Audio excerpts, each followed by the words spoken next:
Sitaare Zameen Par cinema review. Aamir Khan యొక్క heartwarming comeback. Sitaare Zameen Par అనేది అమీర్ ఖాన్ నటించిన ఒక హార్ట్వార్మింగ్ స్పోర్ట్స్ డ్రామా. ఈ సినిమా డౌన్ సిండ్రోమ్ ఉన్న పిల్లలతో బాస్కెట్బాల్ కోచింగ్ గురించి చెబుతుంది. ఇది థియేటర్లలో తక్కువ బడ్జెట్ ప్రచారంతో రిలీజ్ అయ్యింది.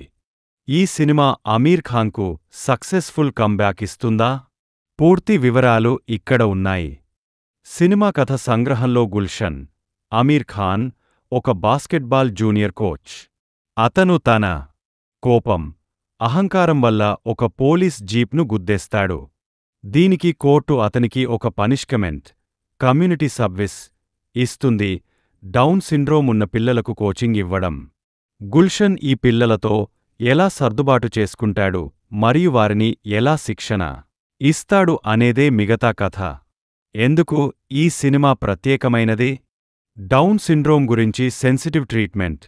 ఈ సినిమా ఈ పిల్లల జీవితాలను గౌరవంతో చూపిస్తుంది.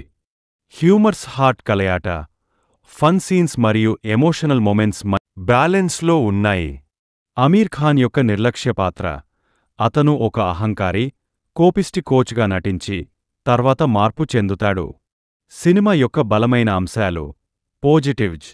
అమీర్ ఖాన్ యొక్క నటన. అమీర్ ఖాన్ తన పొట్టి, కోపిష్టి కోచ్ పాత్రలో అద్భుతంగా నటించాడు. అతని కామెడ్ టైమింగ్, ఎమోషనల్ సీన్స్ ప్రత్యేకంగా బాగున్నాయి.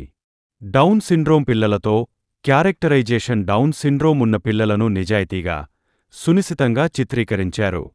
వారి హ్యూమర్, ఇన్నోసెన్స్ సినిమాను హార్టచింగ్గా మార్చాయి.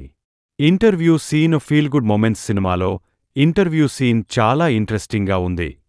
అలాగే క్యూట్, ఫన్ సీన్స్ ప్రేక్షకులను నవ్వించాయి. Basketball scenes. Basketball match scenes ఎక్సైట్మెంట్ను కలిగిస్తాయి. హీరో మరియు టీం ఎలా ప్రగతి సాధిస్తారు అనేది బాగా చూపించారు. డైలాగ్స్. సామాజిక సందేశం. సినిమా ఎవరు నార్మల్ అనే ప్రశ్నను ఎత్తిచూపుతుంది. ఇది సామాజిక పక్షపాతాలను ఛాలెంజ్ చేస్తుంది. సినిమా యొక్క బలహీనతలు. నెగటివ్స్. ఎమోషనల్ కనెక్టివిటీ లేకపోవడం.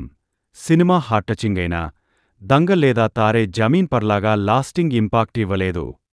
ఎమోషనల్ హై లేకపోవడం వల్ల థియేటర్ నుండి సంతృప్తి లేకుండా బయటకు వస్తాం. క్యారెక్టర్ డెవలప్మెంట్ సమస్యలు. అమీర్ ఖాన్ క్యారెక్టర్ మార్పు చెందుతాడు, కానీ ఆ మార్పుకు స్ట్రాంగ్ రీజన్ లేదు. కాన్ఫ్లిక్ట్స్ చాలా తక్కువ. హీరో టీం ఎక్కువగా ఈజీగా గెలుస్తుంది. ఇది ప్రెడిక్టబుల్గా అనిపిస్తుంది. స్టోరీలో కొన్ని హోల్స్. కొన్ని సీన్స్ అనవసరంగా ఉన్నాయి. సాంగ్స్ స్పీడ్ బ్రేకర్స్ లాగా ఉండి సినిమా ఫ్లోని భంగపరిచాయి. Final verdict. చూడాలా లేదా? సితారే జమీన్ పర్ ఒక హార్ట్వార్మింగ్, ఫీల్ గుడ్ డ్రామా, కాని దంగల్ లేదా తారే జమీన్ పర్ స్థాయికి చేరుకోలేదు. అమీర్ ఖాన్ నటన, డౌన్ సిండ్రోమ్ పిల్లల హ్యూమర్ మరియు కొన్ని ఇంట్రెస్టింగ్ సీన్స్ దీన్ని వర్త్ వాచ్గా మార్చాయి. ఎవరు ఇష్టపడతారు? అమీర్ ఖాన్ ఫ్యాన్స్. హార్ట్వార్మింగ్ డ్రామాలు ఇష్టపడేవారు. స్పోర్ట్స్ మూవీస్ ఇష్టపడేవారు. రేటింగ్ 3/25. మంచి నటన, ఫన్ మొమెంట్స్, సామాజిక సందేశం, ఎమోషనల్ డెప్త్ లేకపోవడం, ప్రెడిక్టబుల్ స్టోరీ. ముగింపు. సితారే జమీన్ పర్ ఒక మంచి ఫీల్ గుడ్ మూవీ, కానీ అమీర్ ఖాన్ యొక్క ఇతర మాస్టర్పీస్ సినిమాల స్థాయికి చేరుకోలేదు. మీరు హల్కా, ఇంట్రెస్టింగ్ డ్రామా కోసం శోధిస్తున్నట్లయితే ఈ సినిమా మీకు నచ్చే అవకాశముంది. మీరు ఈ సినిమా చూశారా? మీ అభిప్రాయాలు కామెంట్స్లో షేర్ చేయండి. మన రివ్యూస్ని అందరూ చూస్తున్నారు, కానీ మన ఛానల్ని ఎవరూ సబ్స్క్రైబ్ చేసుకోవడం లేదు. మా ఎఫర్ట్కి మీరు ఇచ్చే సపోర్ట్ అంటే సబ్స్క్రైబ్ చేసుకోవడమే. Please do subscribe our channel for more genuine reviews.